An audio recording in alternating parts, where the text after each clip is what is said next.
اور 9 مئی میں آج خدیجہ شاہ اور ایک سابق کور کمانڈر ہیں گجرانوالہ کے لیفٹیننٹ جنرل جمیل حیدر، ان کی اہلیہ روبینہ جمیل حیدر جو کہ MNA تھیں تحریک انصاف کی مخصوص نشستوں سے، ان دونوں کو جن کا فوجی بیک گراؤنڈ ہے، ان دونوں کو بھی شاید آج سزا سنا دی جائے۔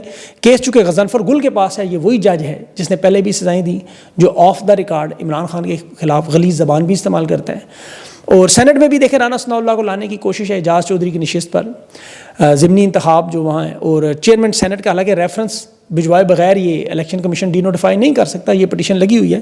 رانا ثناء اللہ جیت بھی گیا تو اس کے لیے مسائل آگے ہوں گے۔ خیبر پختونخوا کی نشستوں پر بھی پنجاب سے سینیٹر لانے کی ڈومیسائل بدل کر کوشش نون لیگ کر رہی ہے، اور یہ وہی معاملہ ہے سارا، اپنا کسی طرح اقتدار میں نمبر بڑھا لیں۔ اسٹیبلشمنٹ کی طرف سے یہ سب کچھ نہیں ہے، یہ نون لیگ کا ہے۔ اب اس وقت دیکھیں حکومت کے وزراء، ان کے تھنک ٹینک، اسٹیبلشمنٹ کے فیصلہ ساز یہ تسلیم کر چکے ہیں کہ ہمارے پاس اس نظام کو چلانے کا ہائبرڈ کوئی ویژن نہیں ہے، کوئی منصوبہ نہیں، ہمیں نہیں پتہ کہ اگلے 3 مہینوں میں کیا کرنا ہے۔ اور باخودان کے اپنے لوگ کہہ رہے ہیں کہ ہم خود معجزے کا انتظار کر رہے ہیں، جس طرح پاکستان کی عوام معجزے کا انتظار کر رہی ہے، یہ بھی معجزے کا انتظار کر رہے ہیں۔ اور یہ اس وقت جانتے ہیں کہ چاروں طرف سے ملک جو ہے وہ شدید ترین مشکلات کا شکار ہے۔ معاشی اعتبار سے ان کا ہر منصوبہ جو انہوں نے دیا فیل ہو گیا، ایکسپورٹ میں دیکھ لیں، ٹیکسز میں دیکھ لیں، SIFC میں دیکھ، جو مرضی دیکھ لیں، تمام منصوبے فلاپ۔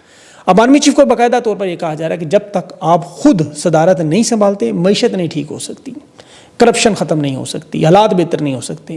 یہ ایکسٹینشن کا جو معاملہ پھنسا ہوا لگ رہا ہے، یہ اسی لیے کہ نون لیگ کی دیکھیں حکومت کو نواز شریف زرداری یہ اچھی طرح جانتے ہیں، انہیں پتہ ہے کہ یہ ہائبرڈ نظام نہیں اس طرح چل سکتے، کہیں بھی نہیں چلے۔ عوامی سطح پر عوام میں شدید ترین نفرت ہے ان کے لیے، نو ووٹ بینک ختم ہو چکا ہے، مستقبل نہیں ہے۔ یہ تو پاکستان کے لوگوں کو سیلاب کے پانی سے نہیں نکال سکتے، ملک کو کیسے نکالیں گے؟ جو صنعت کار ہیں، تاجر ہیں، ٹیکنوکریٹس ہیں، وہ باقاعدہ میٹنگز میں کہہ رہے ہیں، آرمی چیف کو کہہ رہے ہیں آپ باقاعدہ اقتدار پہ قبضہ کریں، مارشل لا لگائیں، ملک کی صدارت سنبھالیں، فیلڈ مارشل کے ساتھ صدر کا عہدہ ہونا چاہیے پرویز مشرف کی طرح، پھر ٹیکنوکریٹس کی حکومت لگائیں، فیصلے کریں، یا محمد بن سلمان نے جس طرح سعودی عرب میں وہاں تمام کرپٹ لوگوں کو اغوا کیا، پھر ملک میں ترقی ہوئی، اور آج دیکھ لیں وہ کہہ رہے ہیں جی نون لیگ اور پیپلز پارٹی کے تمام لوگوں کو اٹھائیں، جیلوں میں ڈالیں، عوامی سطح پہ تو ان کی پذیرائی ویسے ہی نہیں ہے، ان کے لیے کس نے بولنا ہے، انہیں قید کریں، ملٹی نیشنل کمپنیوں سے پھر خود IMF سے، ورلڈ بینک سے معاہدے کریں، اور ایک سخت قسم کا نظام لے کر آئیں، جیسے انڈونیشیا میں جنرل سہارتو لایا، مصر میں جنرل عبدالفتاح سیسی لایا، تو پھر ملک آگے بڑھے گا، آگے کوئی دوسرا راستہ نہیں ہے۔ جہاں تک عوام کا سوال ہے، انہیں تو ہم نے پہلے ہی 3 سال میں مار مار کے پھینٹی لگا کے یہ نہیں اٹھیں گے، یہ نیپال، انڈونیشیا، سری لنکا، ترکی کی طرح نہیں ہوگا۔ آپ اقتدار پہ کر لیں قبضہ، اعلان کر دیں، اور وہ ایکسٹینشن کا انتظار ہے کہ ایک دفعہ ایکسٹینشن ہو تو پھر 27ویں ترمیم اور نون لیگ پیپلز پارٹی خاتمہ۔ لیکن یہ جانتے ہیں کہ یہ ایک دفعہ ایکسٹینشن کے بعد انہوں نے جو کیا وہ کام بڑھ جائے گا، میرے خیال میں پھر ہوگا شاید۔ آصف زرداری، نواز شریف یہ جانتے ہیں، وہ اس وقت عضو معطل ہیں بالکل، وہ اس نظام کے ساتھ گیندوں کی طرح، جیسے وہ کرکٹ میں ہوتا ہے نا گیندیں لٹک رہی ہیں، وہ بلے کے ساتھ کھیلتے ہوئے وہ اس طرح ہی لٹک رہے ہیں، گھر میں ایک بزرگ کی طرح، جس طرح وہ فیصلہ سازی میں کوئی عمل دخل نہیں، کرسی پر بٹھا دیں اور وہ ریموٹ پر چھوٹے بچے قبضہ کر لیتے ہیں۔ نواز شریف زرداری کا حال یہی ہے کہ چینل نہیں بدل سکتے۔ یہ عمران خان کو نقصان پہنچانا ضرور چاہتے ہیں تاکہ ریاستی ادارے اور یہ فوج کے درمیان، عوام کے درمیان وہ لیول پہ معاملہ چلا جائے اور الزام پہ ان پہ نہ آئے۔ لیکن انہیں یہ پتہ ہے کہ اسٹیبلشمنٹ اپنے اقتدار کے لیے اندھی ہے اور دوسرا حل کوئی نہیں ہے، اور خطرہ انہیں صرف کیا ہے؟ عوامی طوفان۔ بھئی انڈونیشیا، نیپال، سری لنکا جیسا معاملہ خدا نخواستہ اگر پاکستان کی طرف آیا تو اب پاکستانی عوام کے پاس تو لٹانے کے لیے کچھ ہے ہی نہیں۔ یہ مصر بنگلہ دیش والا نہیں، یہ پھر شام عراق والا کام ہوگا، اور اسی سے خوفزدہ ہی ہیں، اور ہم چاہتے ہیں اللہ تعالیٰ اس سے محفوظ رکھے، اس کا کوئی شکار یہ بھی ہوں گے، سب ہوں گے۔ اب ایکسٹینشن کر کے یہ ان لوگوں کو ہٹانا تو چاہتے ہیں، اسی لیے دیکھیں پوری دنیا میں اپنی حمایت بھی اکٹھے کرتے رہے، جب تاکہ نظام کو الٹیں تو پھر امریکہ، مغرب یہ سارے حمایت کریں۔ خود ملاقاتیں یہ جو ہوتی نہیں شہباز شریف حکومت کو مائنس کر کے، چاہے وہ وائٹ ہاؤس کا لنچ ہو، چین ہو، جہاں بھی ہو، عرب امارات ہو، یہ پیغام ہے کہ ڈائریکٹ بات ہم سے کریں۔ میں آپ کو اس کا ثبوت دے دیتا ہوں، پاکستان کی تاریخ میں یہ پہلی دفعہ ہوا ہے، ابھی یہ شاید ایک دفعہ اور ہوا تھا کہ امریکہ سے حمایت مانگی گئی، چین کے ساتھ معاہدے کرنے کی کوشش ایوب خان، مشرف، ضیاء الحق کرتے رہے، وہ پرائی جنگوں میں بھی کود کے وہاں سے وقتی طور پہ ڈالر بھی لاتے رہے، لیکن اب یہ ہونا ناممکن ہے۔ یاد رکھیں دنیا کا ورلڈ آرڈر جو میں آپ کو روزانہ بتاتا ہوں، تبدیلیاں آ چکی ہیں۔ چین، امریکہ پاکستان کو ایک شطرنج کی چیس کی طرح دیکھ رہے ہیں، وہ بساط کی طرح، اس کا فائدہ پاکستان کو نہیں ہو سکتا، کیونکہ نہ تو یہ چین کو مائنس کر سکتے ہیں، نہ یہ امریکہ کیمپ میں مکمل گھس سکتے ہیں۔ یہ معدنی ذخائر پہ دیکھیں، کل پاکستانی فوجی کمپنیوں کا امریکی کمپنیوں سے جو یادداشت پہ دستخط ہوئے، آرمی چیف بھی تھے وہاں، اس کی باقاعدہ FW اور NLC کے ساتھ معاہدے ہوئے ہیں۔ امریکہ کی US اسٹریٹجک میٹلز نے $500 ملین کا یہ منصوبہ بغیر بینک گارنٹیوں کے فوجی کمپنیوں کے ساتھ کیا ہے، جس سے 30-35% رعایت انہیں ملتی ہے براہ راست، نجی شعبے کو کرے تو وہ 30% نقصان ہوتا ہے۔ اب یہ 80 کا فارمولہ ہے عسکری اثر و رسوخ سرکاری وسائل والا، فوجی اداروں کو ڈائریکٹ معاہدے حکومت کے ساتھ نہیں، فوج کے ساتھ. اور اس میں دیکھیں جیسا ریکارڈ ایک پہ کوشش کی گئی، فوجی اداروں کو مرکزی کردار دیا گیا. ابھی بھی 140 کے قریب پاکستان کے تمام اداروں میں جو بھرتیاں ہیں وہ بھی اسی کا ایک سلسلہ ہے. حالانکہ 18ویں ترمیم سے پہلے بھی اور بعد میں بھی آپ دیکھیں کہ معدنیات صوبوں کے اختیار میں ہوتی ہے. کبھی بھی وزیر اعلیٰ ایک ادارہ بغیر صوبوں کی اجازت سے انٹرنیشنل ملک سے معاہدہ نہیں کر سکتا، جیسے فوج نے بھی کیا. یہ اسی لیے وفاقی نظام میں 27ویں ترمیم کرنا چاہتے ہیں. یہ معدنی ذخائر تک رسائی اتنی آسان نہیں ہے، یاد رکھیں. جن علاقوں میں وہاں دہشت گردی ہے، حساس علاقے ہیں، وہاں تو جا ہی نہیں سکتے. فوجی آپریشن کر کے معدنیات نکالنا، اس میں 7 سے 15 سال کا منصوبہ ہے. امریکہ چین تو سوچتے ہیں 10 سے 15 سال کی، لیکن یہ تو نہیں ان کے پاس اتنا وقت. یہ تو نہیں 10-15 سال حکومت کر سکتے. امریکہ اور چین کی تو رسا کشی ہے، آپ کو پتہ ہے. چین چاہے بلوچستان میں سینڈک میں کاپر وہاں پہ جوائنٹ وینچر کر رہا ہے. وہ MCC ان کی کمپنی جو ہے سیکورٹی آپریشنز پر معاملات رکے ہوئے سی پیک میں. اب وہاں انفراسٹرکچر کا سارا سہارا سی پیک نے دیا ہوا ہے. معدنی منرلز وہ مانگتے ہیں.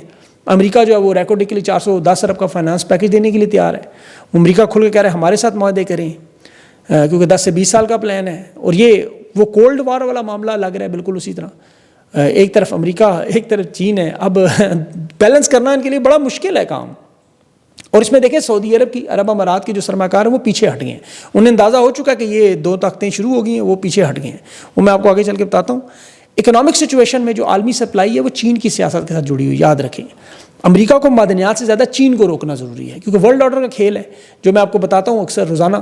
یہ سافٹ سرمایہ کاری کے ذریعے شطرنج کا ایک جال بچھا ہوا ہے. اس میں بلوچستان خیبر پختونخوا کی عوام ہے وہ اس وقت گنے کی مشین میں ایسے کچلی جا رہی ہے، بلکہ پاکستان کی عوام جو پس رہی ہے. دیکھیں تباہی بربادی کا آپ کو مثال دوں. 75 سال میں پاکستان کا ٹوٹل قرض تھا جو آج اس کا 80% 3.5 سال میں حکومت نے لے لی ہے. صرف اس ایک مہینے میں شہباز شریف کی حکومت نے تقریباً 2000 ارب کا نیا قرضہ لیا ہے.